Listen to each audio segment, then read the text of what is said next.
Pour yourself a cold one. Let's drink them, huh? And listen to Ross Tucker break down the top college prospects on another tasty edition of The College Draft.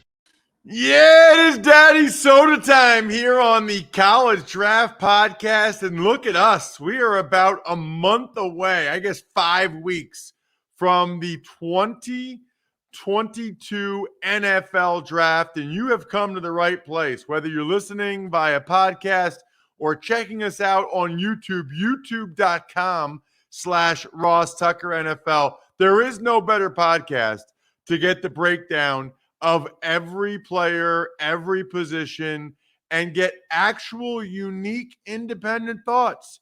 It's actually pretty easy to just have the same list of the same guys and just say something a little bit different than whatever. No. We're not here for that. Emory, look, we got coaches that are watching and listening to this show, and they're like, man, I don't know if I agree with everything Emory said, but it was really interesting.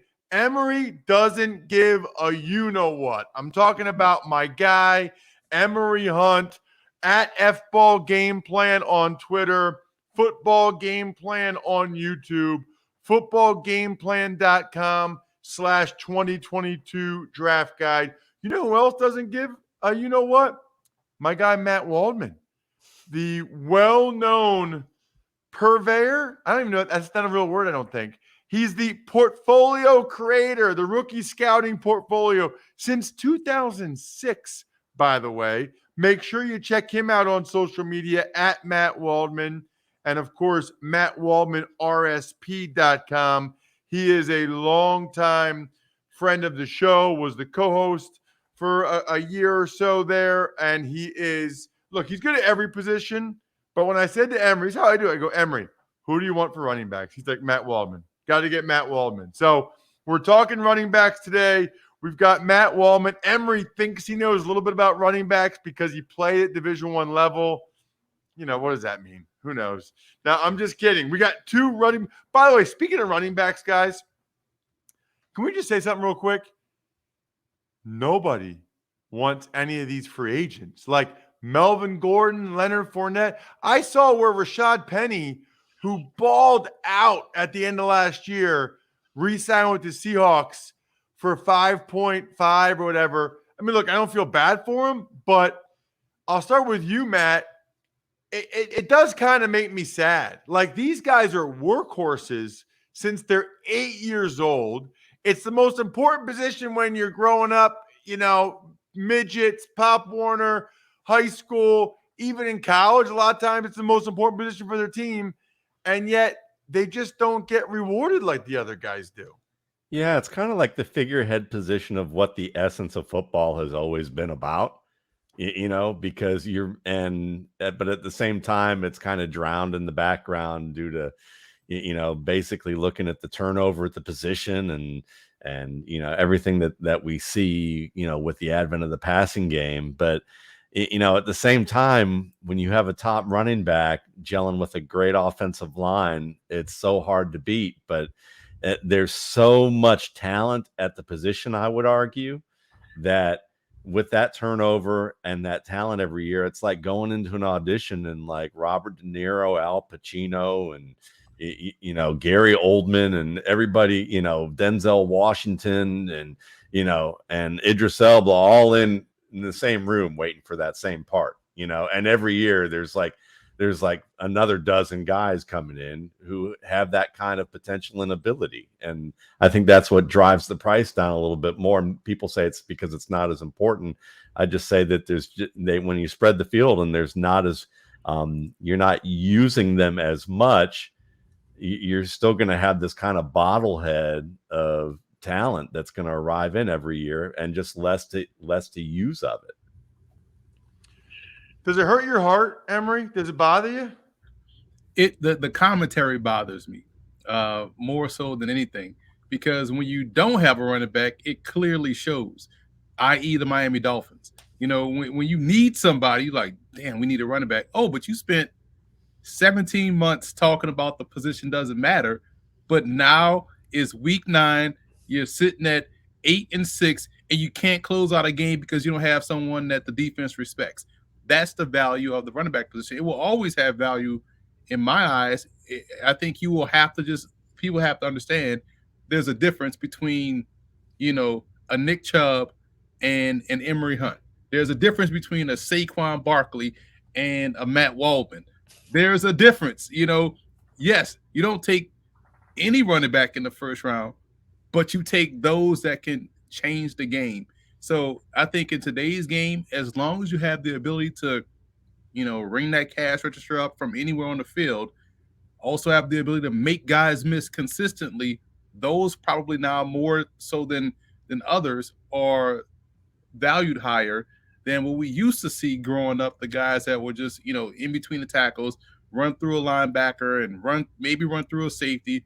But nowadays you have to be able to hit the home run and you have to be able to make guys miss. They're looking for the Barry Sanders more so nowadays than the Christian Okoye's back in the day. Yeah, I guess the point that I would make about it, and I want to get into the college kids, but the point I want to make about it is the teams that have good ones, that those guys make a significant impact in the outcome of games. Like, you ask the Saints what it's like when they have Kamara versus when they don't, or the Panthers what it's like when they have Christian McCaffrey versus when they don't. That's the part of it. We can discuss value and relative value. What bothers me is when people say running backs don't matter or they're meaningless. I've never heard a coach or player say that. It like they will never. So what are we even doing here? I mean, like, those guys on those teams, Matt, ask Tom Brady if he cares who the running back is next to him on third down. Ask Tom Brady. I mean, they matter. We can talk about how much value you want to place on it from a draft pick perspective or money, and I think that's a good question, especially with the injury rate at the position. But the whole they don't matter, and honestly, anybody on the field matters, but especially the guys that are getting the ball 20 times a game, they matter a lot. Like, yeah. I mean, what are you even talking about? So anyway, let's get into some of them for this year. I don't see anybody projecting any of these guys to be a first-round pick. I will say this, though, before we dive into it, there's always some good ones. Like, there's always guys, even if they're not thought of as first-round picks, there's always guys that we know are going to end up playing and being productive. And it's not like you can find these guys on LinkedIn, but you can find pretty much anybody else. You know what? By the way, they're on college. They're in college. They probably are on LinkedIn. But that's not where NFL teams go to get a young running back. It's where you should go to add your job and the purple hashtag hiring frame to your LinkedIn profile to spread the word that you're hiring so your network can help you find the right people to hire. They have simple tools like screening questions, make it easy to focus on candidates with just the right skills and experience so you can quickly prioritize who you'd like to interview and hire.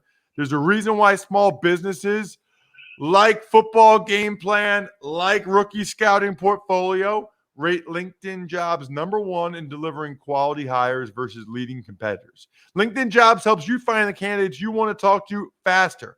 Every week, nearly 40 million job seekers visit LinkedIn, which is bananas. Post your job for free at linkedin.com/draft. Post it for free. That's linkedin.com/draft.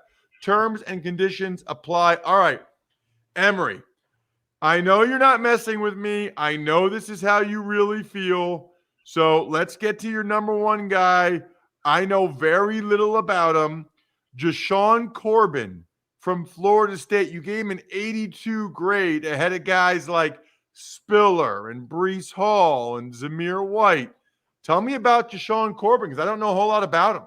Yeah, apparently Florida State didn't know a whole lot about him either. When he had that 90-yard touchdown run against Notre Dame, didn't touch the football the rest of the game's like, what are you doing? But this dude, to me, has the perfect marriage of vision, footwork, and elusiveness. All the things that I just talked about earlier of what you need today to thrive in today's game. He can thrive without volume. We just saw that against Notre Dame, 90-yard touchdown run, non-existent the rest of the game, probably why they lost that game.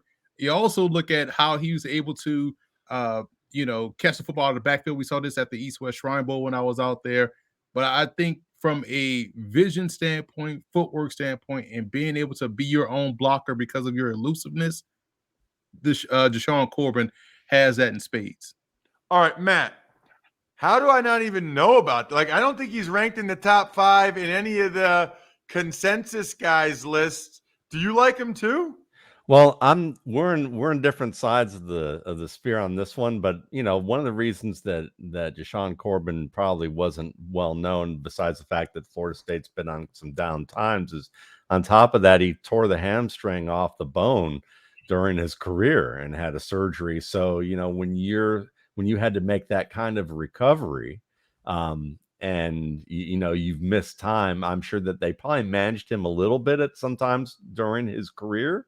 But then on top of it too, when you're playing from behind a fair bit too, you're not going to see the kind of numbers that maybe get people's attention on that level. But certainly, anybody who can score from anywhere on the field and who can create on the level that he creates, is going to get some positive attention from people who watch the film. The next guy up for you, Emory, is Isaiah Spiller. Now, correct me if I'm wrong. Wasn't last year everybody was saying, well, next year, Isaiah Spiller. Oh, next year, that there'll be a top 20 guy in Isaiah Spiller. I think I remember people acting like, well, next year they got a first-round guy for sure. And Isaiah, what happened to him, Emory? Bijan Robinson, because that became the new guy that everybody wanted to talk about. Oh, well, I mean, next year you got Bijan Robinson. So it's prospect fatigue. You see it with quarterbacks. You see it with, defensive linemen with Kayvon Thibodeau. People just get tired of talking about the same guy. But Spiller, to me, is still a foundational back. He reminds me a lot of Jeremy Hill when he was coming out of LSU. Taller back, good vision, good footwork, a downfield threat in the passing game, not your meets expectations type runner in terms of catching the football, your swings, screens, flares, and flats. You can send him downfield in the passing game and he can be effective. So to me, he is still someone that can dot that I and carry the load. We saw this at Texas A&M when that position used to mean something at Texas A&M. Matt? Yeah, I'm definitely a fan of Isaiah Spiller. He's my third back on this board, and really, in the first tier of my back, someone who I think you can tell he's worked very hard on refining his footwork to a point that he has solutions to every, conventional problem that you encounter as a running back running different types of schemes. Now, the one thing that I'd like to see him do a little bit better is that when he runs counter, he has a tendency to try and bounce things outside when he has a force player on the outside, and he should be able to press outside and keep it back in behind his pulling blocker, which is basically a kind of like a fundamental thing that you'd want to do when you run that play. But you're not going to run a lot of counter in the NFL. You're going to run a lot of zone, and he certainly runs zone extremely well. And I've had him comped, if there were a range of players that he reminds me of in terms of style, I'd say, in a lot of ways with that receiving ability, the power that he has when he's downhill, when his pads and hips are aligned, he does a great job. Sometimes he doesn't have them aligned, and he winds up getting flattened by cornerbacks when he has the downhill angle. So a couple minor things with him, but he reminds me of Deuce McAllister and Ryan Matthews in terms of guys who can catch the ball, who can run for power, but if they get in the space, they can basically, flip the axis of pursuit on the field and carve an S through the field on their way to the end zone. Emory, you gave the same grade, an 80, to Breece Hall from Iowa State. A couple weeks ago on the Ross Tucker Football Podcast, Greg Cosell said that Breece Hall was the guy that he liked the most. What do you like about Breece Hall, and what concerns do you have? Breece Hall has, complete game. He can block. He can catch the ball in the backfield. He has some elusiveness. He runs behind his pads really well. He was productive when he was the offense. No one respected their quarterback and their passing game, but they had to pay attention to the running back. They respected their tight ends a little bit more too, but their run game was what they hung their hats on, and they couldn't stop Breece Hall. And he had a great sense of timing too. When the big play needed to be made, he was able to make it. And that's like within the game, whether it's, hey, they need a big play here, somehow, some way Hall makes the play. The issue for me was he runs a little bit high. in terms of he's long-legged. So it's just how he's built. So it makes his change of direction a little bit wonky. But other than that, man, like another guy, just like Isaiah Spiller, if you need a starter, if the Miami Dolphins are watching this podcast, which they should be, because we're talking running backs, you can take either one of these guys we talked about, and your run game will be set up for success. I know they just brought one in. Big fan of what they brought in Chase Edmonds. If you wanted to pair someone up with Chase Edmonds, this is a draft to pair someone up with a guy like Edmonds. So, by the way, I'm a huge fan of Chase Edmonds, and I can probably almost see his house growing up from my window right here as I look out of it. Secondly, I don't know if I ever told you this, Emery.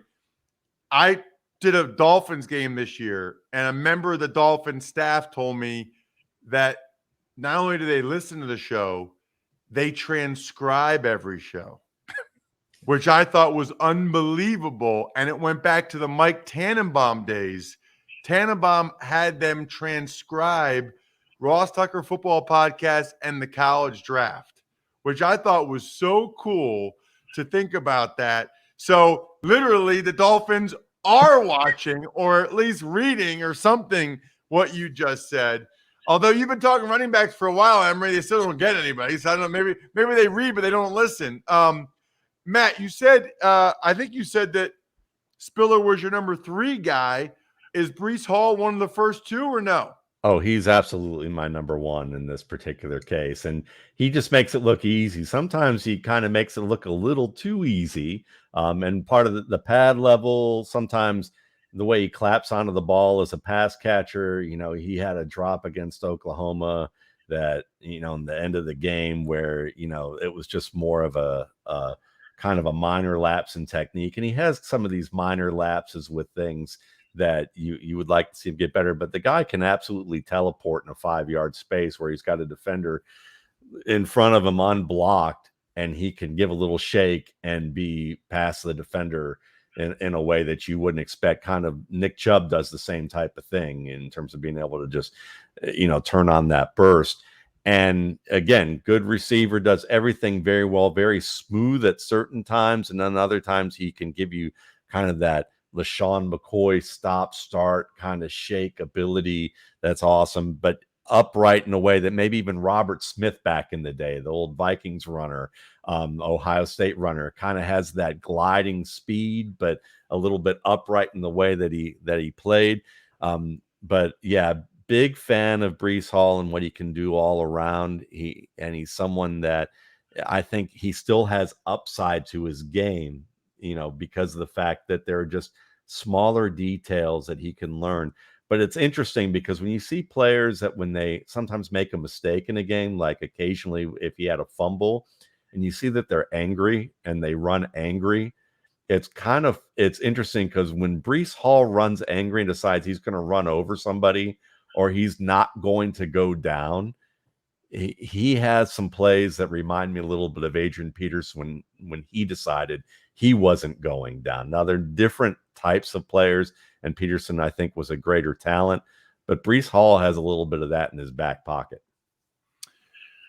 Next guy you've got listed, Kyren Williams from Notre Dame, Emery, same grade, that same 80 grade as Spiller and Breece Hall.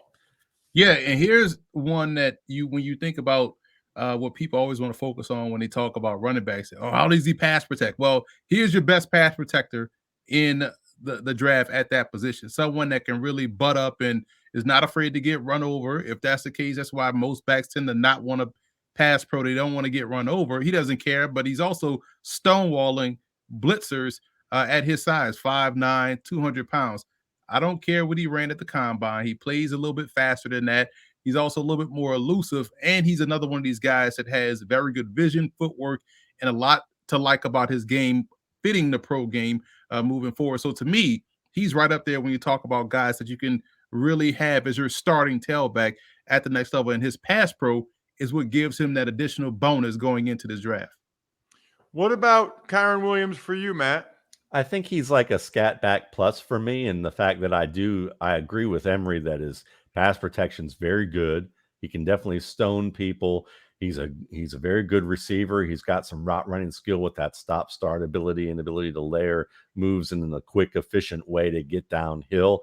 The the thing that when I watch him that concerns me is he's a little bit more of a guy who runs to open space as opposed to runs to open leverage. So, the difference being that when you run to open space, sometimes you wind up cutting into an oncoming defender if you're not looking at maybe the design of the play and reading the leverage of what's favorable leverage and what's not favorable leverage. And I look at his game, and there are a lot of times where I feel like he's more running what people say running back is a very instinctive position, and I would argue that it's a position where you learn a lot of skills to where you perform them at the speed of instinct, but that's a difference. And part of it is how you read blocks at the line, and you're reading, you're basically reading color and reading where helmets are and where hips are aligned to the blockers that are in front of you, and being able to incorporate keys, pre-snap, post-snap, alignments of defenders, things like that, and manage down and distance situations. And when I look at that aspect of it, that higher level of vision, I think there's still some work for him to do there. He's not in my top 5, but certainly I can understand, as someone who needs to be able to create in space, who can be good in the passing game, he has those tools. What about Zamir White? There's a couple of Georgia backs, Emory, in this draft. James Cook as well. But Zamir White is your number 5 guy. Yeah, and Zamir White, to me, and you really can't ask these prospects to go back in time, but to see Zamir White coming out of high school is the different Zamir White we're seeing today. But we're seeing seeds of that. It's almost like when Nick Chubb was pre-injury, we're starting to see, well, we've seen that in the NFL, what Nick Chubb looked like prior to him tearing his ACL, right? So Zamir White had unfortunate back-to-back knee injuries. And now we're starting to see him be a little bit more comfortable. You see the explosiveness start to come back. And you love the fact that he is someone, to me, that is like Frank Gore, where he is gaining yards consistently. He wants to be better. He wants to be good. He wants to prove that he can catch the football out of the backfield, which he did at the Combine. Didn't do a lot of it at Georgia. And I think also he does enough in pass pro to where you can trust him out there. But you love the passion that he plays with. You love the fact that he's someone that has overcome adversity. And he has had a clean bill of health, knock on wood, since, the unfortunate coming into Georgia. But since then, he's been just fine. And I think he's someone that is a starter in the NFL, at the position. And I think he's going to have a long career with how well he's playing the game. Matt, what do you think of White? I have him 5th on my board as well. And he's someone who he's a tough runner with very efficient movement. And I like guys who have that efficient movement because, like Gore, you can look at a guy like, say, Anthony McFarland as an example, who's out of Maryland, who's with the Steelers. And I remember a couple of years ago watching McFarland run a play against Jacksonville where he tries to bounce a play outside due to or away from penetration on the left side, and then runs into penetration off the right side. And you could see that the way that he moved was so dynamic that he ran himself into trouble. And I thought to myself, I was watching on Sunday and I thought, I wonder what Frank Gore would do in that situation. And then I go to watch his game, first 2 plays with Frank Gore against the Chargers. Same exact thing happens to him. He gains 15 yards and his movements were like just very efficient. They were teaching tape for running back with how you use your feet. You don't always have to make the Barry Sanders moves. That's great to be able to do, but you want to be able to save space and time so that you can be able to avoid people and get downhill fast. And Zamir White does that extremely well. He runs with the power of a guy 20 pounds heavier than he is because of great body lean and pad level so that he can get the leverage he needs, especially with that downhill, burst that he has. And he's someone, like Emory said, competent blocker. A little bit of issue I see with him tracking angles. He seems like a half step to a step behind with certain angles coming from the outside, but he picks up twists really well. And he can take it to a defensive lineman or a larger linebacker, at least long enough that maybe a quarterback on a 3-step drop, he knows if White's got to take him, that he knows he's got to get rid of that ball, but he'll have that time to do it on a 3-step drop, which is more than enough that you'd want to ask for from a running back if he's in a one-on-one situation like that. So yeah, I think he can get better as a receiver, but the skills are there. He's from even last year, 2 years ago, he looks like the definition of an NFL running back in terms of the decision making, the pad level, the contact balance, and the burst. Very curious, Matt, to hear which guy you had in your top 2 that's not in Emery's top 5. But first, DraftKings, the leading sportsbook app, is here to help you and your friends get in the game with different ways to fund your DraftKings account. Now, you can fund your DraftKings account with cash. Just sign up in the DraftKings Sportsbook app, select Fund with Cash in the payment section, get a digital barcode, then take your cash and barcode to any one of thousands of participating stores. Super easy. While you're there, pick up some DraftKings gift cards. That's what you guys should get. The Rookie Scouting Portfolio, Football Game Plan Draft Guide, and DraftKings gift cards. Don't know what to get your buddy for his birthday? DraftKings gift card. Your mom for Mother's Day, you know that's what she wants. You know she wants a DraftKings gift card. Just visit DraftKingsGiftCard.com to find a participating store near you. March is here. Get in the game with these 2 awesome, fun, and easy account funding options. Who is it, Matt? Who is your number 1, or I guess your number 2 guy? Because you said Spiller was 3. You said Hall was 1. Deductive reasoning. Who's your number 2 guy and why? Yeah, Kenneth Walker out of Michigan State, the former Wake Forest back. 5'9", 211, very smart runner, excellent footwork. He has that speed. I think he can run in any blocking scheme that you need him to do. He's patient on the outside, a masterful run against Penn State in the snow on the outside in terms of being able to set up the perimeter the way he does. He can catch the ball. He's someone that I think picks up inside blitzes pretty well, and maybe multiple blitzes coming at one at the same time confuse him a little bit, but they do with most college running backs at this stage. And certainly he reminds me a lot of J.K. Dobbins, same type of quickness, toughness to be able to at least take it into inside. He may not be a, multiple tackle breaker on a play on a regular basis, but, low center of gravity. A big fan of what I see with his game, and he certainly has the speed to take it to the house. Emery, why do you hate Kenneth Walker?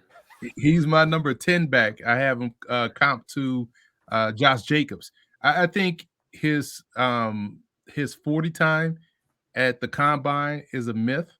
He doesn't play 4-3.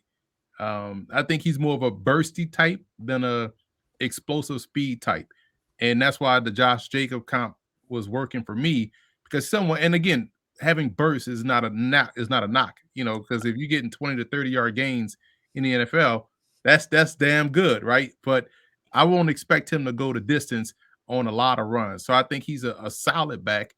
And my grade for him was like a 76. So that's why I have him not in the top 5. He's my top 10. He's my number 10. I'm fascinated by him because Wake Forest has the most unique offense I've ever seen. So he didn't really get a chance to really be a running back at Wake Forest. Like the way they do it, I don't even know how they teach those guys. They like hop in place for like 3 times and then they go. It's just so awkward. Obviously, it did not fit his style like Michigan State did. That was what you call a good transfer. And then Wake Forest goes and has their best season in school history without him. I mean, can you even imagine? Here's what I can imagine. Everybody going to footballgameplan.com/2022 draft guide and ordering it now. Is it out yet, Emery? Is it ready? Almost? I would say the 28th of March is when we can expect the thing to be ready. And I want to say quickly, I'm willing to bet I can guess who's in Matt Wellman's top 5 that we didn't talk about. Is it Tyler Algier from BYU? Brian Robinson. Wow. Wow. Oh, okay. Oh, because we didn't get number 4. Number 4 is Brian Robinson, Matt. Brian Robinson, Alabama. I think he's just improved his game well. Quick feet, certainly can run you over. I like his pass protection. He has soft hands. I think he's gotten better every year. And he's got that closeout game and the suddenness that I look for. To me, I'm a big acceleration guy over speed. I joke that speed's kind of the cleavage of the NFL. In terms of the way that people look at it, which is fine, but sometimes it's a little bit inflated in terms of importance. But yep, that's it. But listen, Emory Hunt, any guy who's a Skylar Thompson fan is a friend of mine. That's what I gotta say. Love it. Check him out on social media at Matt Waldman. Certainly the Matt Waldman RSP.com is the website you want to go to. Matt, terrific job. Emory, terrific job. We're done. The keg is kicked. We're all tapped out. Thanks for listening to the College Draft Podcast. Make sure to also subscribe to the Ross Tucker Football Podcast, Fantasy Feast, Even Money, and The Business of Sports. All available at Apple Podcasts, rosstucker.com, or wherever podcasts can be found.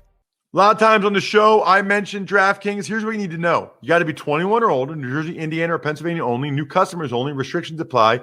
See DraftKings.com/sportsbook for details.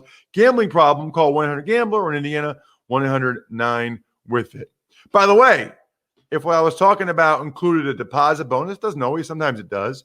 Deposit bonus requires 25 times playthrough, and deposit bonuses are paid out in site credit.